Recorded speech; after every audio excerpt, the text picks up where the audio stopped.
Welcome to episode 14 of the Peterpodcast. I'm your host, reporter Taylor Clydesdale. With me from Peterborough this week is Heather Snowden, and we're also in the community bike shop this week to talk with director Tegan Moss. This week we're going to be talking about the Parkway. Yeah. And so that's the problem with the way that the Parkway has been designed, is that it's a route that's looking at moving cars as quickly as possible and then potentially supporting other modes. We're also going to be talking about cycling infrastructure and some stuff that's coming out of that from the Parkway News. And we're also going to be talking about cycling education. So, on with the show.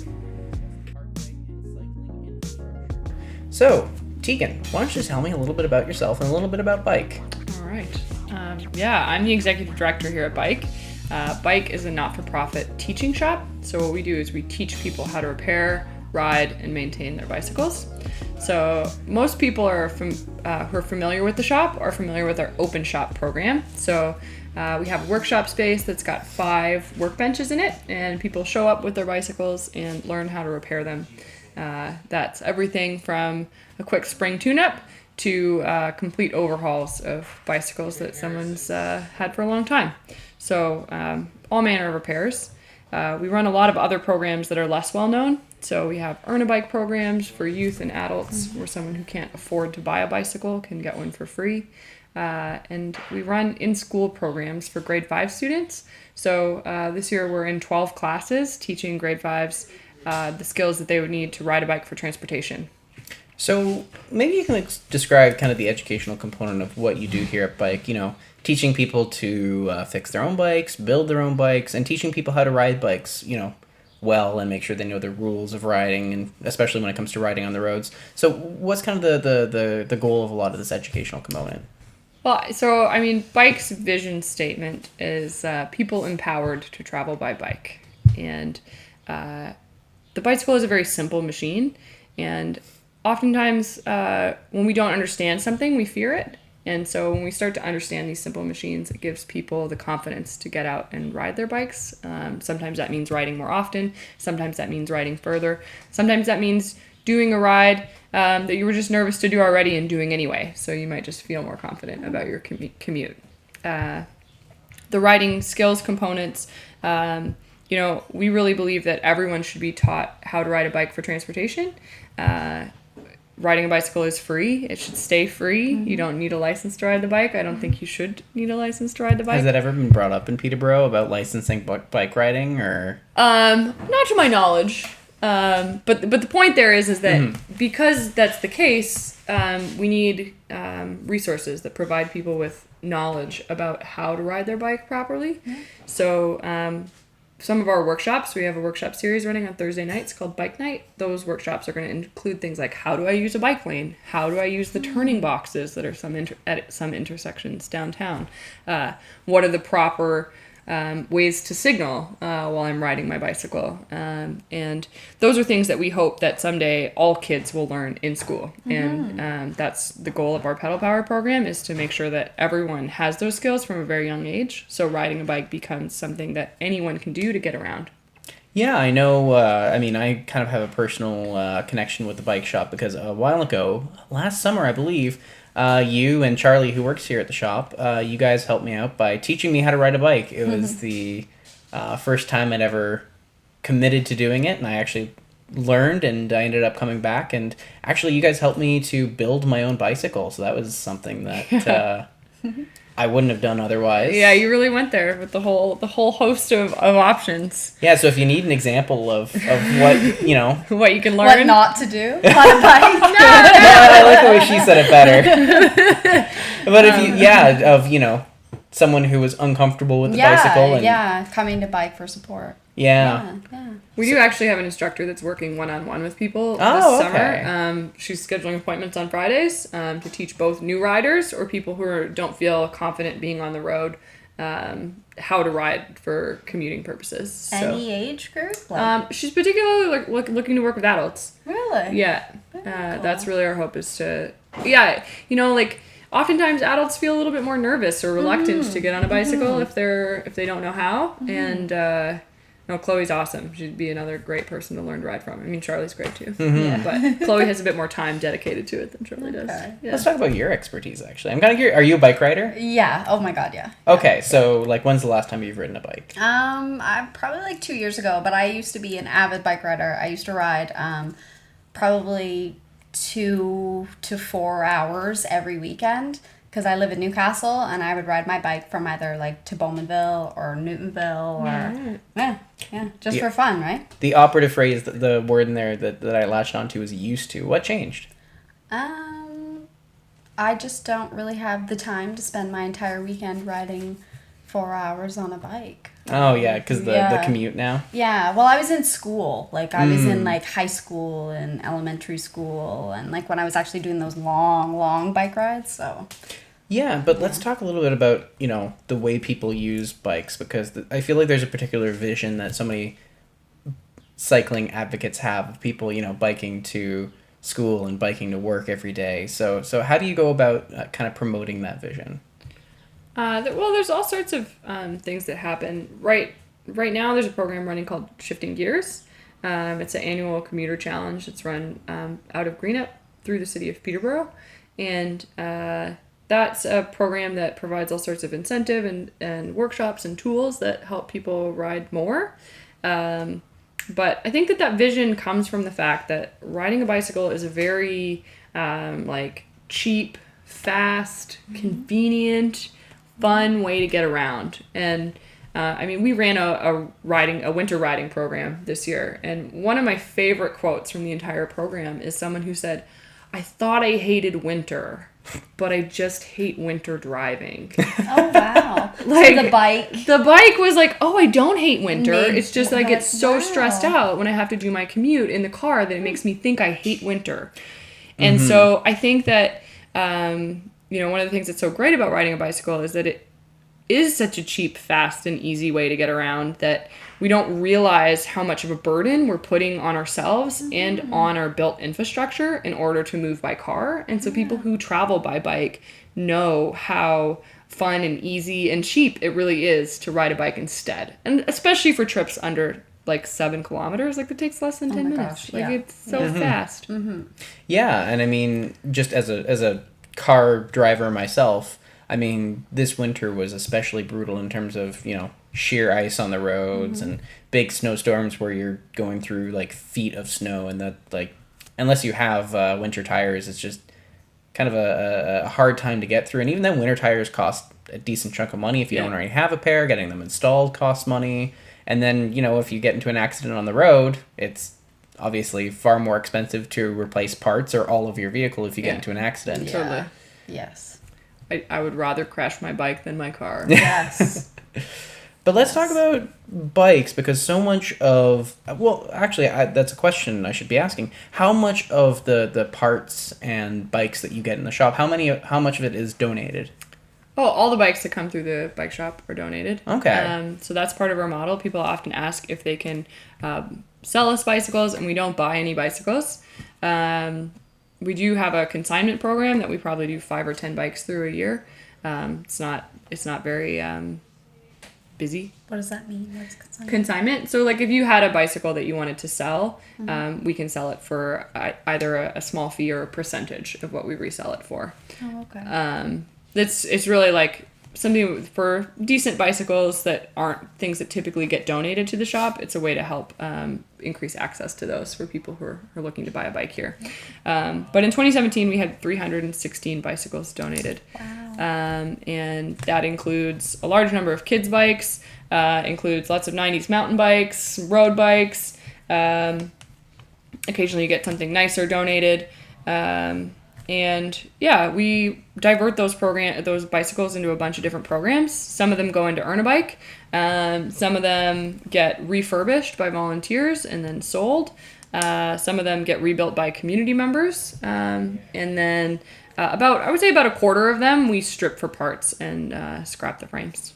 So where do these things come from? Where is there are all these things just sitting in people's garages or storage units? Where are people finding these things? I think it's largely out of your garage. Yeah, I think it's largely someone who hasn't ridden a bike in a while and decides it's time to pass it on.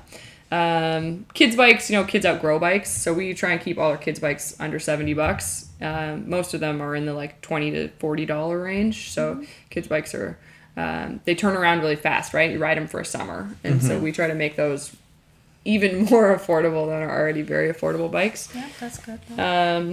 And are you guys a nonprofit or? Yeah, we're a nonprofit. We aren't a charity. Okay. You can't write off your bicycle when you donate it to us. Yeah, so, I mean, I would come in and either work on my bicycle or I spent a little bit of time last summer, I believe, fixing up some bicycles for the shop. And every so often I'd come in and you receive this new cool donation of this antique bicycle from like the 50s or 60s. That's cool. So what are some of the kind of weird and unique stuff that you get donated to the shop occasionally?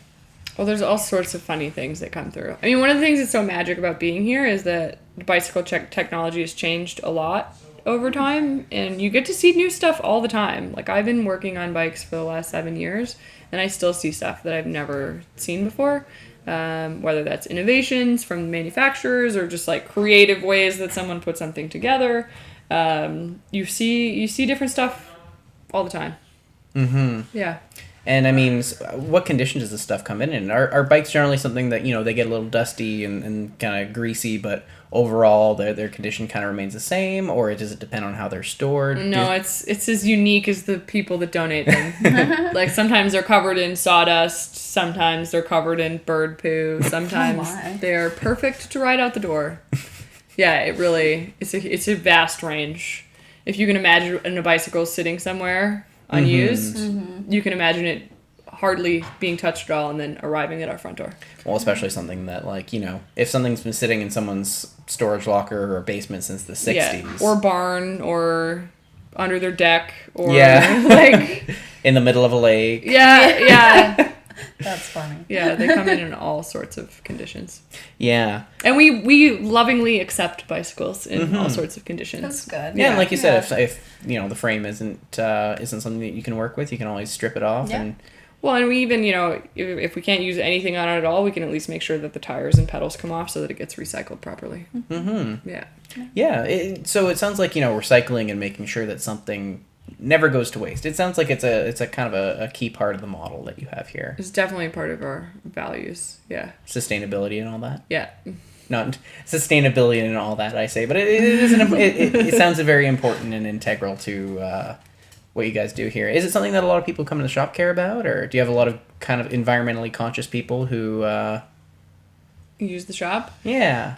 Bikes users are hugely varied. Like, some people are diehard environmentalists who don't ever fly and never drive out of their commitment to the bicycle and fossil fuel free transportation. Yeah. But, when you look at the survey data about people who cycle in Ontario, like, I think it's more than 80% of people who ride a bicycle also own a car. And so there's this misconception that people who bike don't drive cars, or people who drive cars don't bike, and that's really not true. Yeah. So, like you say, it's diverse. Yeah. We got everything from high-end road bikes and mountain bikes that people want to work on to, the cheapest bicycle someone can find. And it's one of the things that's really beautiful about the drop-in format and the open shop format is that you end up with those people working together. Like, the community really spans a huge segment of the population. Yeah, before we break, there's something I did want to mention, because you guys recently had some unfortunate news happen to you. You guys had a break-in recently, and parts of your shop were vandalized and some stuff was stolen. Is that correct? Yeah. There was a few things stolen. There's some damage that we're still sort of slowly dealing with, but it's coming along. It's starting to feel more normal. Yeah, have you guys bounced back? Is everything kind of back to kind of what it was before? Or? Well, the day after the break-in, we had an incredible team of volunteers show up to go, like, there was paint. There was a lot of vandalism. There was a lot of paint on our walls downstairs and a lot of paint on bicycles. And a team of about 14 volunteers cleaned it up in a heartbeat, which was totally awesome. So things look pretty normal. I need to replace my desk. My desk was broken into, so I need to replace my desk. which is a funny thing that, it's a very busy time of year, so dealing with that kind of stuff is slow.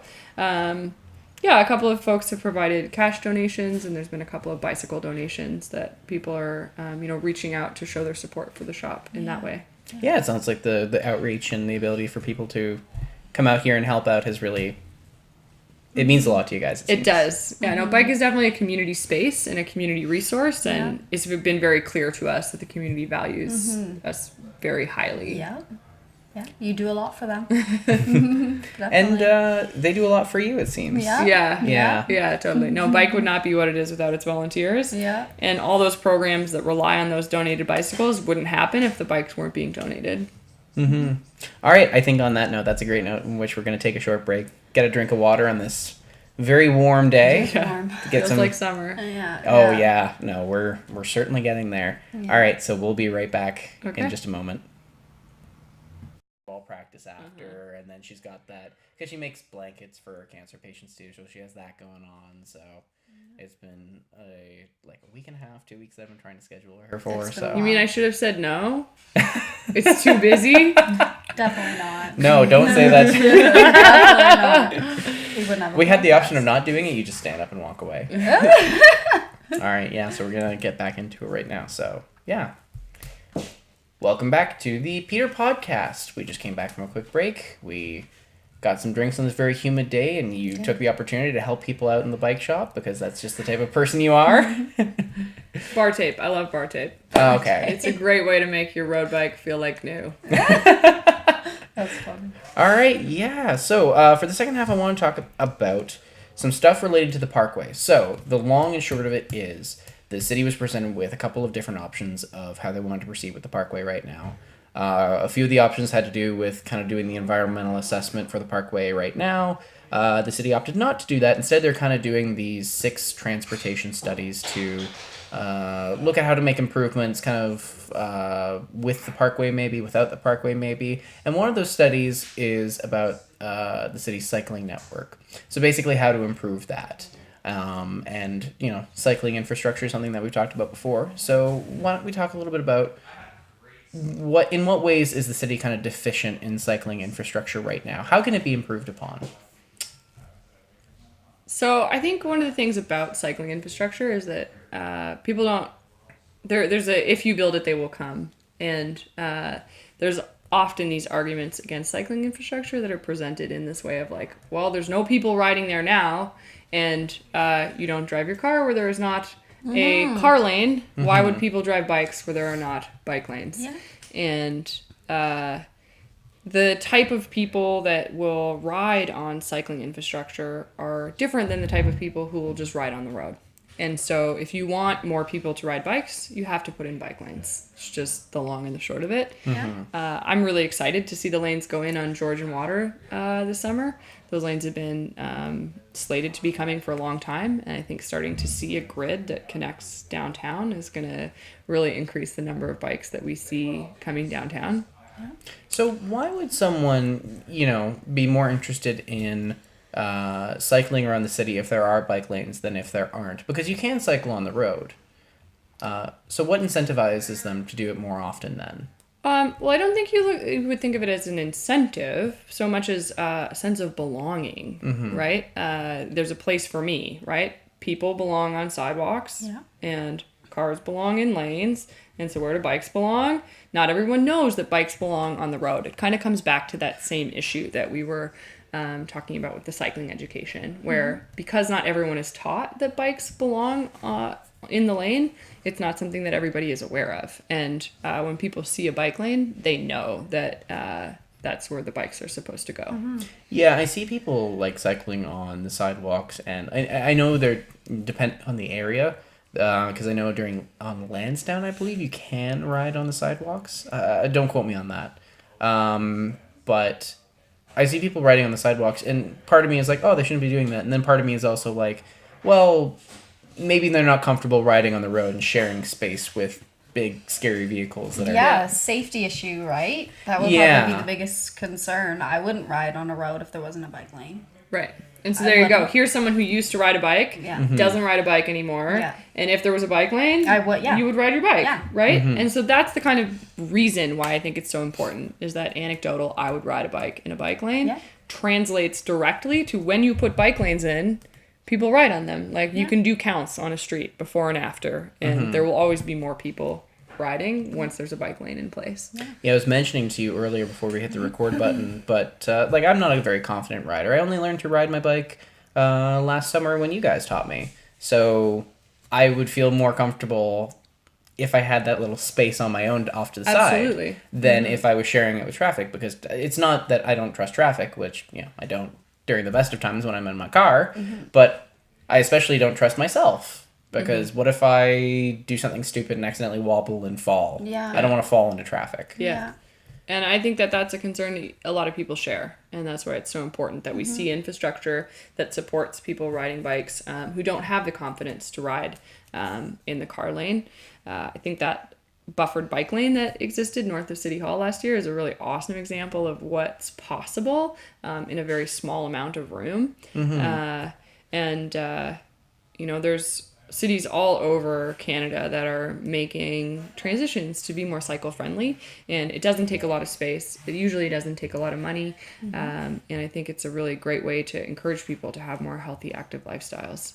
Yeah, and I know we are seeing more bike lanes across the city and bike trails. I mean, along Brayley up by Fleming, there's a dedicated bike lane there, and then there's a sidewalk. There's a fairly good divide between the two. I know on Ashburnham it's the same, where it's a shared path. Yeah. But there's a solid line along it that you can see, okay, here's where the bikes are supposed to be, then here's where the pedestrians are supposed to be. So we are seeing more of it, but there are also places in the city where you think, you know, maybe it makes sense that there should be a trail or bike lane to connect something like Charlotte and Clonsilla, but there isn't. Right. And that's why this study, I think, is very timely and also very exciting. There is in the Transportation Master Plan a cycling network that was laid out and meant to be achieved within a 20-year timeline. And some of that has been implemented. And I think that a study will help to identify big gaps and prioritize some projects that could really take some of the pressure off congested areas by getting more people riding their bikes. Peterborough already has a relatively high mode share. I think we're at around 3.4% of people who choose to ride their bikes for transportation. That's almost double the provincial average. Like, the provincial average is less than 2%.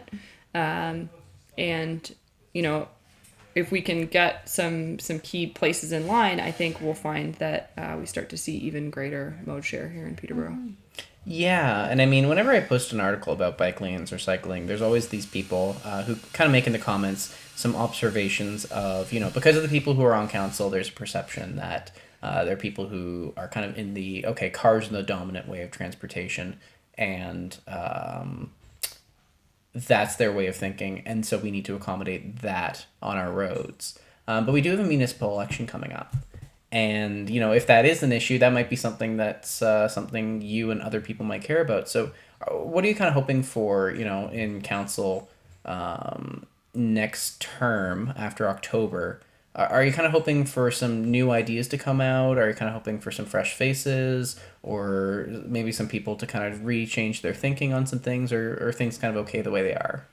We had a really disappointing council vote about a year ago on Charlotte Street. Charlotte Street had several design options that included bike lanes, and present council, with the members that were in attendance at that meeting, opted against that design. They're choosing to put the bikes in the same lane with the cars, and I think what you'll see is a lot of reluctance from certain types of riders to ride down that really valuable commercial corridor. You know, I personally don't like to ride down Charlotte right now because of the aggression that I feel from buses and trucks that are using Charlotte.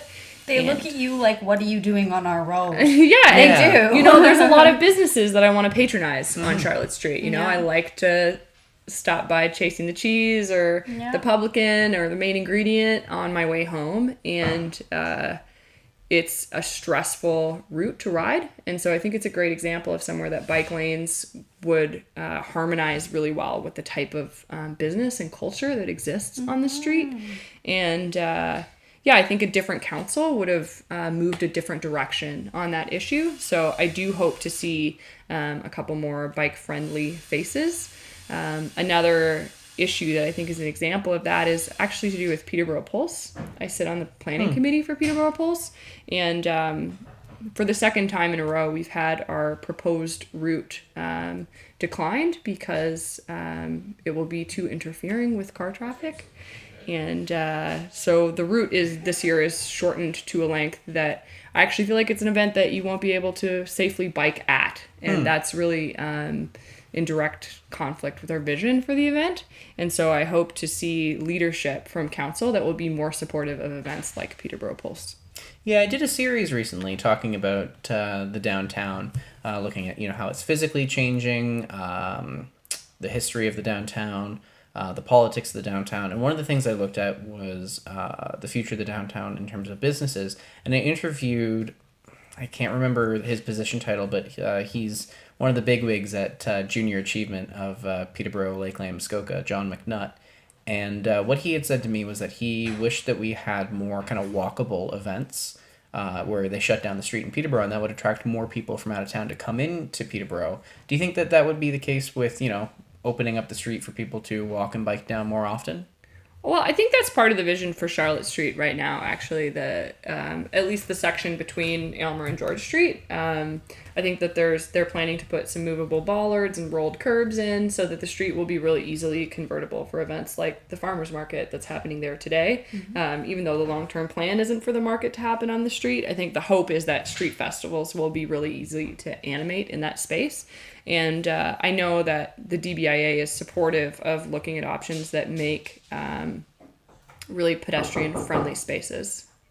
Yeah, and just one of the things I wanted to talk about before we wrap up, but the Parkway is obviously the big thing that kind of introduced us to this topic and has us sat down here right now. And I want to talk a bit about that because, the Parkway is, whenever it's mentioned as...